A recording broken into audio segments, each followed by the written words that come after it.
504 rupture. En un instant, je me suis retrouvé sans autre alternative que de partir. Rester sur place n'était pas une option. Et de plus, m'attarder trop longtemps pourrait mettre en danger mon ami et mettre en péril la fortune qu'il avait inlassablement amassée. Lumian porta à nouveau l'absinthe vers émeraude à ses lèvres. Pavard Nisson, le propriétaire du bar, posa doucement son verre sur le comptoir et laissa, soupira. C'est vraiment malheureux. Un sourire narquois joua sur les lèvres de Lumian. Très bien, j'ai terminé mon histoire. Que diriez-vous d'une boisson gratuite offerte par la maison?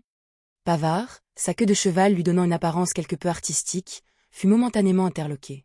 Quelques minutes avant minuit, Charlie, vêtu d'un manteau noir, est sorti du bar du sous-sol de l'auberge du Coq Doré et est revenu sur ses pas jusqu'à son appartement de location. Sous le doux ciel nocturne d'automne, une brise apaisante jouait, ni glaçante ni trop vive.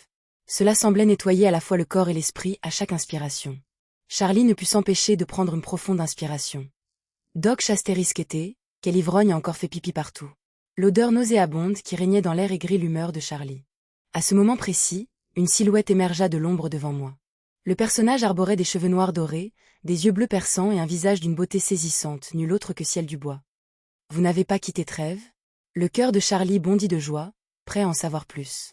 Mais presque instantanément, il aperçut l'expression sombre sur le visage de Ciel, comme si une tempête couvait dans ses yeux. Charlie sursauta de peur, ses pensées s'emballant. Instinctivement, il dit « J'allais te le faire savoir ». Avant qu'il puisse finir, Lumian se matérialisa devant lui, son poing droit rencontrant le visage de Charlie avec un impact solide. La force a envoyé des points dorés danser dans la vision de Charlie. Il chancela en arrière, luttant pour maintenir son équilibre. Le visage de Lumian s'assombrit alors qu'il parlait. « Compte tenu de notre amitié passée, je ne te tuerai pas cette fois. » Sur ce, il pivota dans sa veste sombre et se dirigea vers une ruelle faiblement éclairée, loin de la lueur des réverbères. Agrippant son visage palpitant, Charlie regarda Ciel disparaître dans l'ombre. Anxieux et furieux, il a lâché. « Mais je n'ai pas pu vous localiser. Comment étais-je censé t'informer que tu es recherché ?» Lumian n'offrit aucune réponse, disparaissant dans l'allée. Enraciné sur place, Charlie ne pouvait pas réprimer ses jurons. La frustration et le ressentiment montèrent en lui. Pourquoi est-il soudainement devenu si déraisonnable? Ce n'est pas de ma faute si tu es recherché. J'ai fait tout mon possible pour vous aider. Je ne suis qu'un employé, il y a une limite à ce que je peux accomplir. Le lendemain matin, Charlie venait de s'installer dans son bureau souterrain de l'église Saint-Robert, armé d'un pain de viande. Avant même de pouvoir commencer à préparer une tasse de café, il aperçut Angoulême, le diacre vêtu d'un manteau marron à double boutonnage, qui se dirigeait vers lui. « Bonjour, Dicon !» s'est exclamé Charlie en se levant et en le saluant avec une déférence enthousiaste. Angoulême jeta un coup d'œil au bleu sur sa joue gauche. « Que s'est-il passé? Avez-vous eu une bagarre? »« Oh non, pas du tout. Je suis entré en collision, avec une statue. » Charlie devint soudain nerveux et agita la main avec dédain. Cela peut paraître incroyable, mais ces fous deviennent fous quand ils sont ivres. Certains se plaignent de renverser le gouvernement, d'autres pensent que leur vomi est la cuisine gastronomique, et quelques-uns décident de déplacer de lourdes statues dans des coins aléatoires. J'en suis tombé par hasard sur un. Angoulême maintenait un regard fixe sur le commis et parlait avec un calme mesuré. Vos mensonges manquent de finesse. Vous souvenez-vous de la clause du contrat interdisant de cacher des informations cruciales? L'expression de Charlie se raidit, ses lèvres vacillèrent avant de balbutier. Je sais Ciel.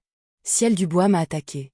Peut-être qu'il est irrité parce que je ne l'ai pas prévenu au préalable que nous étions recherchés. Angoulême écoutait en silence. Après une brève pause, il remarqua. Très bien. Cela ressemble davantage à ce que devrait être un commis purificateur compétent. Où l'avez-vous rencontré? Juste devant l'auberge du Coq Doré, juste après la première ruelle menant à l'avenue du Marché, répondit Charlie, un mélange de nervosité et d'inquiétude colorant sa voix. Angoulême a approfondi les détails et a dit à Charlie. Étant donné que les circonstances réelles de Ciel Dubois ont dépassé nos attentes, nous avons examiné tous les dossiers associés à lui. Il est apparu que vous partagez un lien étroit avec lui et qu'il était impliqué dans l'affaire Billondé de Susanna Mathies. En l'incluant dans cette affaire, il est devenu évident que vous aviez caché de nombreux détails. Charlie, en entendant les paroles du diacre, se raidit, des gouttes de sueur froide se formant sur son front. Et il hésita, incapable de trouver les mots, comme si le spectre de sa fin imminente se profilait grand. À ce moment-là, Angoulême a pris l'initiative de demander « Est-ce que Ciel vous a forcé à cacher ces détails ?» « Non, ce n'était pas de la coercition », répondit instinctivement Charlie, ajoutant rapidement « Il a demandé ». Comme prévu, une demande. Angoulême hocha la tête pensivement et approfondit chaque nuance de l'incident de Susanna Mathies. Une fois ses défenses psychologiques supprimées, Charlie a dévoilé chaque détail au diacre purificateur.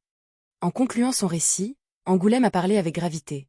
Pour quelqu'un dans votre position d'employé du purificateur, dissimuler des détails vitaux d'un cas entraînerait généralement un licenciement immédiat, voire un emprisonnement. Même si Charlie s'était préparé à une telle répercussion, les mots lui-même ressemblaient à un coup à la tête. Son corps vacillait, au bord du déséquilibre. Avant de pouvoir monter un plaidoyer, Angoulême a déplacé la conversation.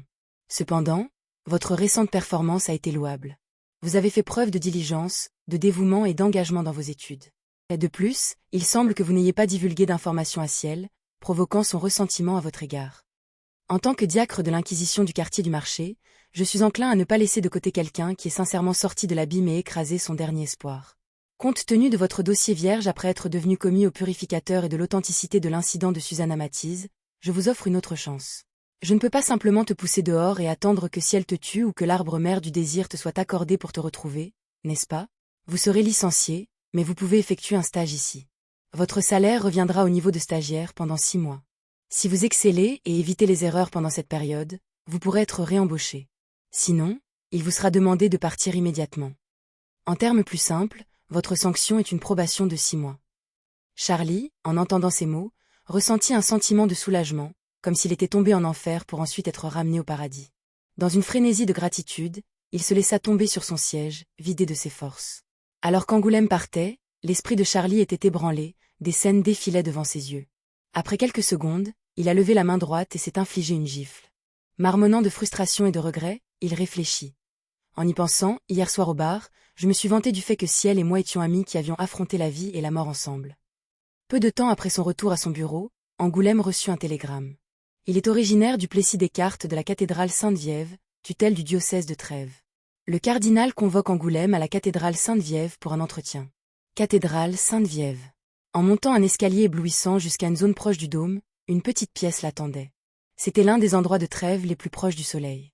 Vêtu d'une robe blanche ornée de fils d'or, le cardinal Plessis passait ici ses journées baignées d'une sainte lumière. Un homme âgé aux pommettes saillantes et aux cheveux blonds grisonnants, son attitude manquait de sévérité, mais une lueur radieuse rendait le contact visuel direct impossible, rendant la pièce étrangement dépourvue d'ombre. Même si vous avez été confronté à des défis lors de la récente catastrophe en raison d'événements prévus et de perturbations des renseignements, votre capacité à saisir des informations cruciales et à gérer les arrangements ultérieurs était remarquable. Nous n'avons pas négligé votre performance dans le quartier du marché au cours de l'année écoulée, a félicité Plessis amicalement. Louez le soleil. Proclame Angoulême en tendant les bras en reconnaissance de la gloire du Seigneur. La satisfaction de Plessis s'est approfondie. À la lumière des circonstances actuelles et dans un avenir prévisible, nous avons l'intention de créer 3 équipes purifiées directement sous le diocèse de Trèves. Cela offrira une flexibilité dans la gestion de divers incidents billondés. À ce stade, le cardinal offrit un sourire rare. Vous avez été submergé de travail au cours des 6 derniers mois.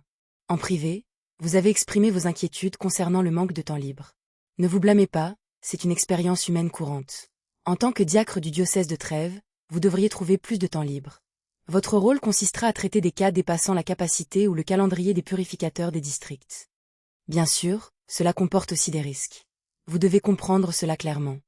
François, la séquence 4 marque une transformation qualitative. Beaucoup au sein de l'Inquisition aspirent à devenir des saints. Si vous souhaitez les surpasser, vous devez apporter des contributions remarquables. La première étape consiste à devenir diacre d'une petite équipe sous un grand diocèse. La deuxième étape implique d'accumuler des contributions et de manier un artefact sacré. La troisième étape consiste à attendre un moment opportun. Aspirez-vous à être diacre? Je respecte vos désirs. Flexibilité. Traiter des cas hors de portée des purificateurs dans divers districts. Je devrais généralement avoir une liberté considérable. Comment peut-il y avoir autant de questions importantes? Je ne sais pas si la prophétie apocalyptique de Gandalf est vraie, mais il n'y a aucun mal à s'améliorer. Angoulême réfléchit brièvement et répondit, « Votre Éminence, que votre volonté soit faite. » Plessis a souri et a dit, « En tant que diacre, vous serez chargé de sélectionner les membres de l'équipe. » « Oui, Votre Éminence. » Angoulême tendit à nouveau les bras, louant le soleil. De retour dans les souterrains de l'église Saint-Robert, il convoque le métis Imré dans son bureau, prévenant son subordonné de l'équipe du diocèse de Trèves. « Voulez-vous me suivre ?» S'enquit Angoulême. Imré a souri et a répondu. « Est-ce que cela signifie que je peux avancer dans ma séquence et gagner un salaire plus élevé? Cela ne me pose aucun problème. » Après avoir accepté, le sang mêlé a demandé « Qui devrions-nous choisir ensuite ?» Angoulême est restée silencieuse pendant plus de 10 secondes avant de déclarer « Ne pensez pas aux individus comme Valentine, ceux qui ont une femme et des enfants. Abordez ceux qui sont célibataires.